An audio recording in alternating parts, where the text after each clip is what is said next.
From the Presidential Palace, Manila, Dateline Malacañang.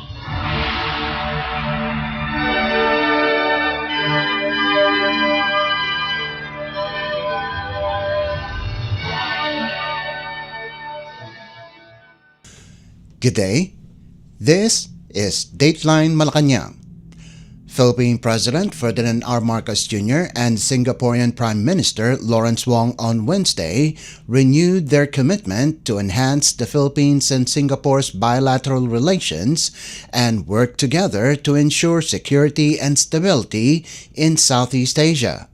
During a bilateral meeting at Malacañang Palace in Manila, the President expressed his intent to boost the Philippines' cooperation with Singapore on priority sectors including health, humanitarian assistance and disaster relief, renewable energy, the environment, and other people-to-people exchanges.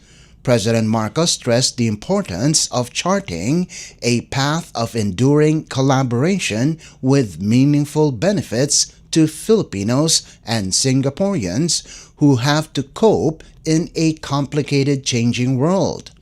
The President said the Philippines considers Singapore as a trusted neighbor, a dependable friend, and reliable partner. Wong told President Marcos that Singapore also wants to further improve its relations with the Philippines, considering that the two nations have a vibrant and enduring partnership. As founding members of the Association of Southeast Asian Nations, or ASEAN, the two countries would continue upholding and advancing peace, security, and stability in the region. President Marcos and Wong agreed. The chief executive said regional stability and security have fostered unprecedented growth and sustained development over these last decades. Let us listen to the statement of Philippine President Ferdinand R. Marcos Jr. during his bilateral meeting with Singaporean Prime Minister Lawrence Wong. Heard that the Prime Minister chose the Philippines as your first bilateral visit since being reappointed, after securing a famous victory during the Singapore May 2025 general elections. The bilateral relations between the Pearl of the Orient and the Lion City have not only endured, but have thrived in the last 56 years. I look forward to our discussions on health, humanitarian assistance, and disaster relief, renewable energy, the environment, and other people-to-people exchanges. These are vital and priority sectors for the development of our countries and for the region.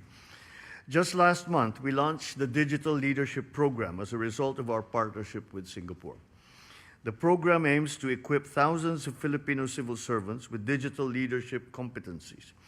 We are grateful to partner with Singapore in building a future-ready, inclusive, and innovation-driven service. Our two nations remain resolute in upholding and advancing peace, security, and stability in the region, pillars that have fostered unprecedented growth and the sustained development of our peoples and communities over these last decades. Just last week, we met in Kuala Lumpur and reaffirmed these commitments and exchanged views on the situation impacting the regional bloc, as well as our responses to ongoing pressing regional and global issues. Amidst these uncertainties, we have set out a fresh direction for the region with the ASEAN Community Vision 2045 that seeks to achieve a resilient, innovative, dynamic, and people-centered ASEAN. I look forward to working with you and other members of ASEAN in turning this vision into a reality. The Philippines looks forward to continuing to work alongside Singapore, a trusted neighbor, a dependable friend, and reliable partner, as we pursue our development agenda and our long-term vision of a strongly rooted, comfortable, and secure life for all Filipinos. You just heard Philippine President Ferdinand R. Marcos Jr.'s statement during his bilateral meeting with Singaporean Prime Minister Lawrence Wong. Dateline Malacañang. Meanwhile, Philippine President Ferdinand R. Marcos Jr. said the visit of Singaporean Prime Minister Lawrence Wong only shows the strong relations between the Philippines and Singapore and the steadfast camaraderie between Filipinos and Singaporeans are strong and remain strong. During the joint leaders' statement at the President's Hall in Malacañang Palace, the chief executive outlined key topics discussed during the bilateral meeting, including in-depth follow-up discussions on the outcomes of the Association of Southeast Asian Nations or ASEAN Summit in Kuala Lumpur, the ASEAN Community Vision 2045, and other priority areas of bilateral cooperation that benefit both nations. The Philippine President highlighted Singapore's swift aid during last year's typhoon and emphasized the importance of continued investment and collaboration in areas such as climate change mitigation, renewable energy, health, and digital transformation. President Marcos also expressed gratitude for Singapore's efforts in conserving Philippine endemic species, such as the Philippine eagle, and commended Singapore's ongoing support for Filipino workers. The Philippine President congratulated Singapore on its upcoming 60th independence anniversary, noting its impressive development as a model Southeast Asian nation. Let us listen to the remarks of Philippine President Ferdinand R. Marcos Jr. This visit of Prime Minister Wong demonstrates what we already have known for a long time to be true. The robust ties between the Philippines and Singapore and the steadfast camaraderie between Filipinos and Singaporeans are strong and remain strong. In our bilateral meeting just now, Prime Minister Wong and I had extensive follow-through discussions on the results of the ASEAN Summit in Kuala Lumpur last week. And we exchanged views on what we can further do together to make ASEAN community stronger and more resilient. We had detailed discussions on priority areas of bilateral cooperation that yield tangible benefits for the Philippines and for Singapore, both immediate and in the longer term. Singapore remains one of our country's most important investors. I express my hope that we will remain an important destination for these investments, and that the collaboration of our private sectors, both in the Philippines and in the region, will further deepen and adapt to global developments. Finally, please allow me to express our sincere congratulations to all Singaporeans as your country celebrates the 60th year of your independence this August. Your remarkable progress over 6 decades to become one of the world's most stable, most admired countries is indeed an achievement worth celebrating and, for the Philippines, worth emulating. You just heard the remarks of Philippine President Ferdinand R. Marcos Jr. during the joint leaders' statement. Dateline Malacañang. In other news Wednesday, Malacañang said there's no need for the government to look for funds for the implementation of the Pamilya Pass 1+3 promo in the Metro Rail Transit or MRT Line 3 and Light Rail Transit or LRT Lines 1 and 2.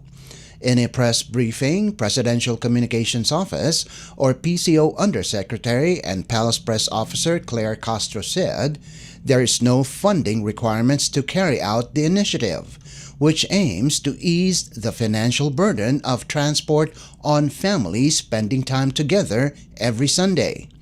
Under the past 1+3 promo, MRT3, LRT1, and LRT2 offer free rides for up to 3 family members with 1 paying family member every Sunday.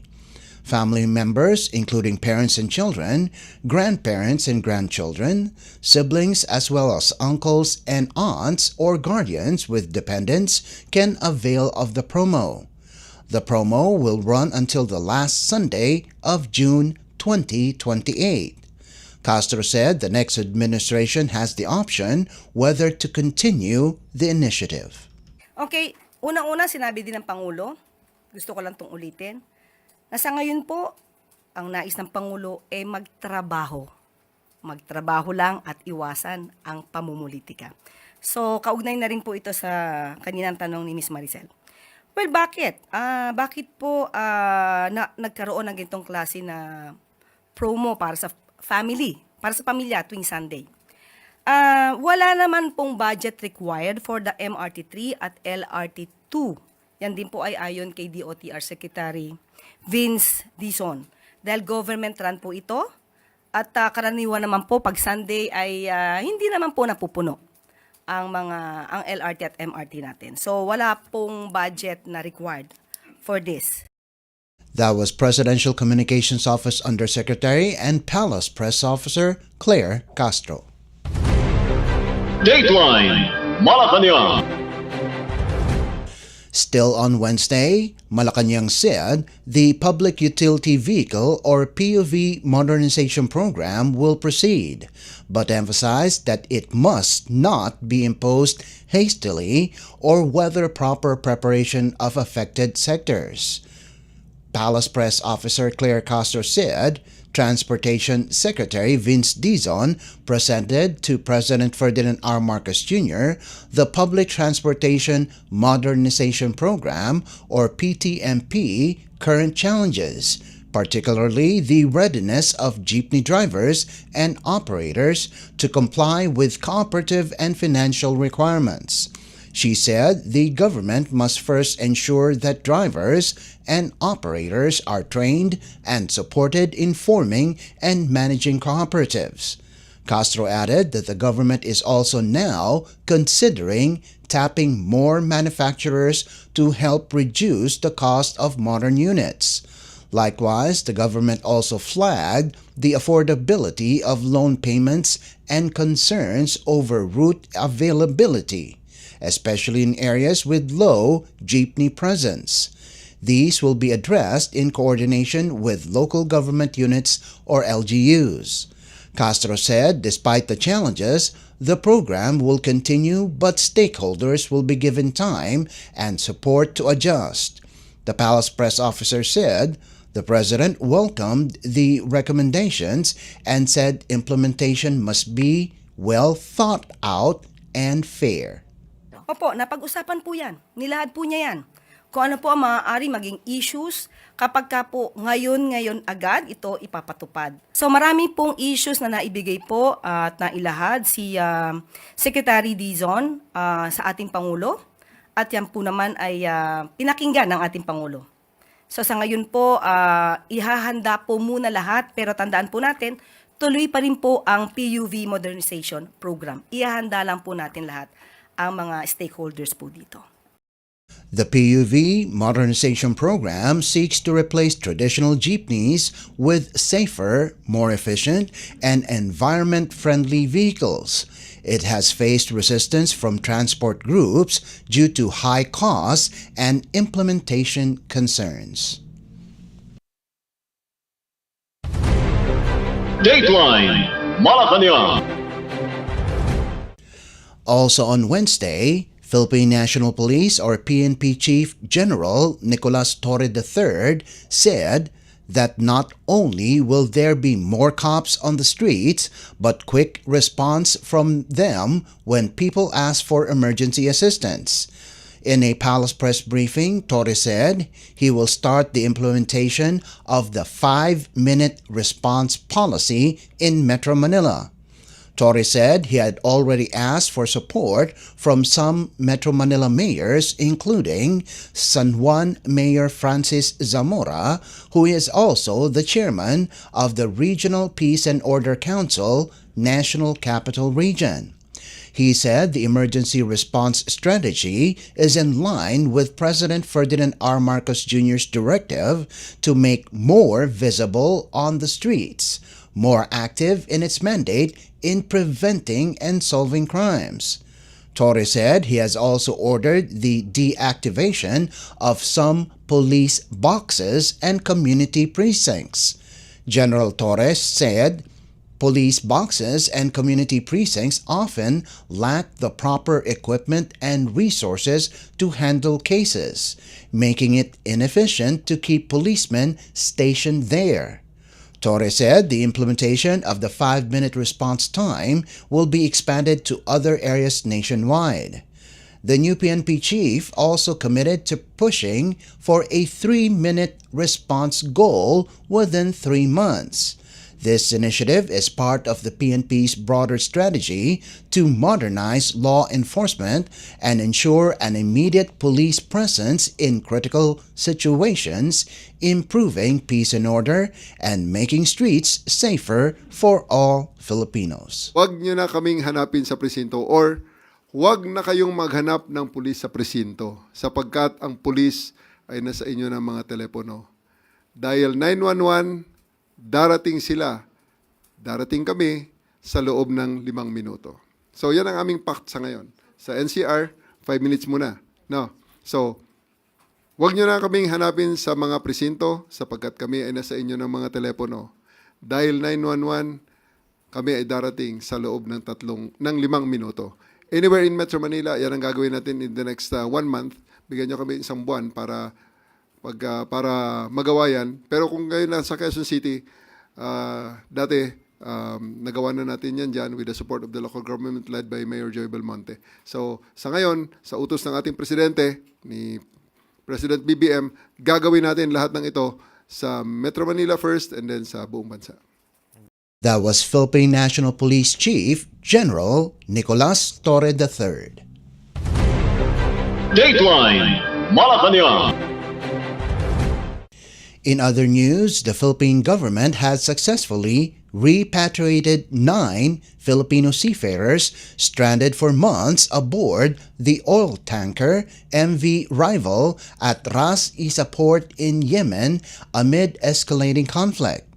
In a Facebook post on Wednesday, the Department of Migrant Workers, or DMW, said the seafarers arrived safely at the Ninoy Aquino International Airport, or NAIA Terminal 3 in Pasay City on Tuesday evening. DMW Assistant Secretary Levinson Alcantara and Director Augusto San Diego III led the team that welcomed the returnees, together with personnel from the Overseas Workers Welfare Administration, or OWA. It said that the Filipino seafarers had been stranded at Ras Isa port in Yemen amid the ongoing bombardment in the said country. The seafarers were immediately provided with financial aid through the DMW's Action Fund and OWA. It noted that the seafarers are being accommodated at a hotel along with their families while waiting for the results of their medical examination. Dateline Malacañang. An overseas Filipino worker, or OFW, is receiving various forms of assistance from the Philippine government after suffering a miscarriage during a flight bound for South Korea. In a news release on Tuesday evening, Department of Migrant Workers, or DMW Secretary Hans Leo said its Migrant Workers Office, or MWO, in Seoul is extending comprehensive aid to the OFW and her family. The Korea Herald reported that the OFW, who is in her mid-30s, experienced complications mid-flight while transiting through Incheon on their way to Saipan. It said operators from South Korea's emergency hotline 119 received a report that a premature baby was born inside the plane and was not breathing. Upon arrival at Incheon Airport, she was rushed by a 119 rescue team to INHA University Hospital, but doctors pronounced the baby's death upon arrival. The OFW was traveling with her husband, child, and mother-in-law from Clark International Airport. The DMW said South Korea authorities are investigating the exact circumstances of the miscarriage. The department confirmed that the OFW is now in stable physical condition. Kakdak said the DMW is covering the medical expenses, offering emotional support, and assisting in all legal and logistical matters related to the incident. Meanwhile, the DMW is also helping the family comply with the required autopsy by the Incheon police and is facilitating the repatriation of the baby's remains in coordination with the Philippine Embassy in Seoul. Dateline Malacañang. Air India is set to roll out its non-stop flights from Manila and Delhi starting October 1st, a highly anticipated development for the Philippine tourism sector as it targets to boost visitor arrivals from the coveted Indian market. Air India's service to Manila will operate 5 days a week on Mondays, Wednesdays, Thursdays, Saturdays, and Sundays using the airline's Airbus A321neo aircraft. This development comes as the Philippines introduces a visa-free entry for Indian tourists for up to 14 days. The Indian Embassy in Manila, in a statement on Wednesday, said this looming launch is a welcome development both for tourism and people-to-people links between the two states. The tourism industry had been pushing for the direct flight to tap into the huge Indian outbound market and offset the dip in Chinese inbound travelers. Around 79,000 Indian visitors traveled to the Philippines in 2024, marking an over 12% growth compared to the previous year, but still fewer than the numbers recorded by other neighboring Southeast Asian states. Based on Association of Southeast Asian Nations or ASEAN data, more than 4.2 million Indians traveled to Southeast Asia alone in 2024. Bookings for Air India's Manila-Delhi flights are open on all channels, including the airline's website. Dateline Malacañang. And finally, for our foreign exchange rates, according to the Bangko Sentral ng Pilipinas, as of Wednesday, June 4th, the United States dollar stands at 55 pesos and 68 centavos. The Japanese yen at 39 centavos. Singaporean dollar at 43 pesos and 19 centavos. South Korean won at 4 centavos, and a Chinese yuan is at 7 pesos and 75 centavos. In other foreign currencies, the Hong Kong dollar is at 7 pesos and 10 centavos.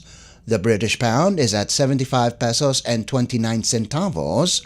1 euro is equivalent to 63 pesos and 35 centavos. 40 pesos and 58 centavos for the Canadian dollar, while the Saudi Arabian rial has a value of 14 pesos and 84 centavos. Dateline Malacañang. And that concludes this edition of Dateline Malacañang. For Radio Pilipinas World Service, this is Leo Magpayo. Good day and stay safe. From the Presidential Palace, Manila, Dateline Malacañang.